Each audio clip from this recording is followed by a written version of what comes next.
तो कल जो हमारी मीटिंग थी उसमें जो एजेंडा नंबर 2 था, उसमें असल में हम लोग वो रिजेक्ट इसलिए करवाना चाह रहे हैं क्योंकि उसमें कॉरपोरेशन का कोई भी एंगल से फ़ायदा नहीं है।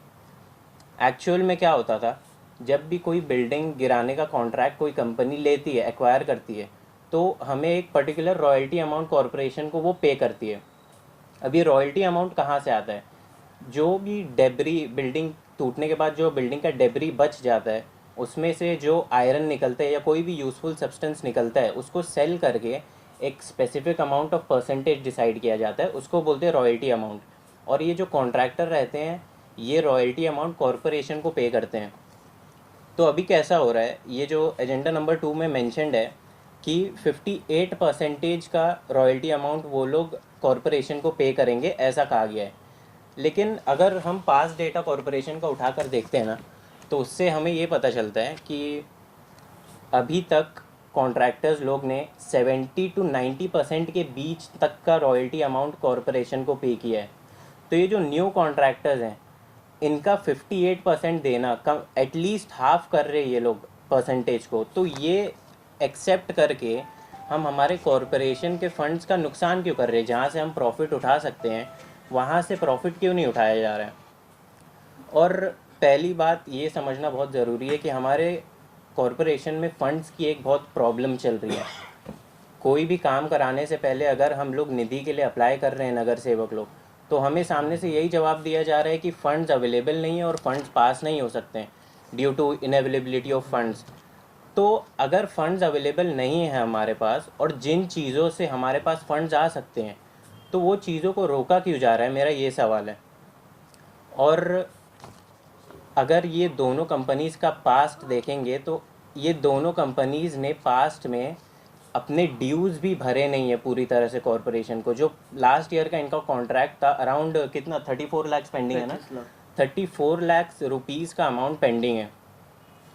ये लोग वो तक नहीं भरे हैं, और इन्हीं लोगों को हमारा कॉन्ट्रैक्ट दिया जा रहा है बिल्डिंग तोड़ने का। और यही दो कंपनीज को 5 प्रभागों का कॉन्ट्रैक्ट दिया जा रहा है, जो कि सरासर गलत है। 2025चा स्थायी समितीची आमची कितवी सभा आहे? 5th. 5वी. तर तुम्ही 5वी सभेला मला एक सांगा की हा जो टेंडर आहे या प्रस्तावनाच दिलेली आहे या अजेंडामध्ये, याने स्पष्ट लिहिलेलं आहे की सदर निविदा 18/9/2025 ते दिनांक 3/10/2025 या कालावधीत प्रणाली प्रसिद्ध करण्यात आली होती. तर ही मागच्या वर्षी जेव्हा जर ही प्रसिद्ध झाली होती ऑक्टोबर महिन्यामध्ये, तर मग ती आज एका वर्षानंतर का काढण्यात आली?